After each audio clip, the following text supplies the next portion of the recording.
हैं कि नहीं बना चुके हैं। और हाथ उठाकर मैं माननीय राष्ट्रीय अध्यक्ष जी को विश्वास दिलाना चाहता हूं, ये समाजवाद की वो धरती है। कभी ये आरएसएस का गढ़ रहा करता था, लेकिन माननीय नेताजी के सहयोग से मेरे पिताजी ने गोंडा जनपद में इस आरएसएस के गढ़ को परास्त करके कभी 9 विधानसभा और 2 लोकसभा आपको देने का दिया गया है। ये गैसरी विधानसभा भारतवर्ष में पहला विधानसभा था जो आरएसएस का गढ़ माना जाता था और जनसंघ का विधायक हुआ था। उस गढ़ को मेरे पिताजी ने में खत्म किया। मैं ऐसे पिता का बेटा हूं जो आपके बीच में खड़ा होकर के आपसे वादा करता हूं, समाजवाद के झंडे को कभी ये झुकने नहीं दूंगा। मेरे नसों में मेरे पिताजी का खून बहता है।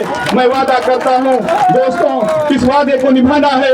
अगर मेरे पिताजी इस दुनिया से चले गए तो उनके नुमाइंदे लोग यहाँ खड़े हुए हैं, हाथ उठाकर फिर से वादा करिए कि सांसद जी को दिला रहे हैं। ये है हिंदू, ये है श्रावस्ती और ये गोंडा बलरामपुर जी जनपद। मैं माननीय भैया से आग्रह करूंगा कि आपने सबसे बड़ा प्रोजेक्ट अगर किसी को बलरामपुर में दिया तो राप्ती घाट पर कोडरी घाट पुल बन करके तैयार हुआ।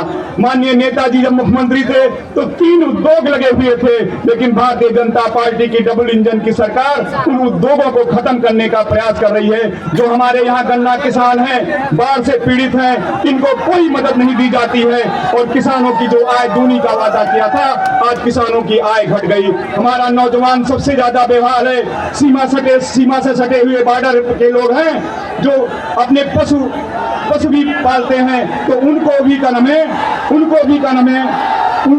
कन में जेल में डालने का प्रयास किया जाता है। इसलिए मैं वादा करता हूं, अगर इंडिया गठबंधन की सरकार बनी तो आपसे कन में जो नाइंसाफी हुई है उसको इंसाफ में बदलने का प्रयास करेंगे।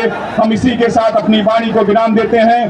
धन्यवाद। जय भारत, जय समाजवाद और समाजवाद के झंडे को बुलंद करना दोस्तों। धन्यवाद। जय भीम।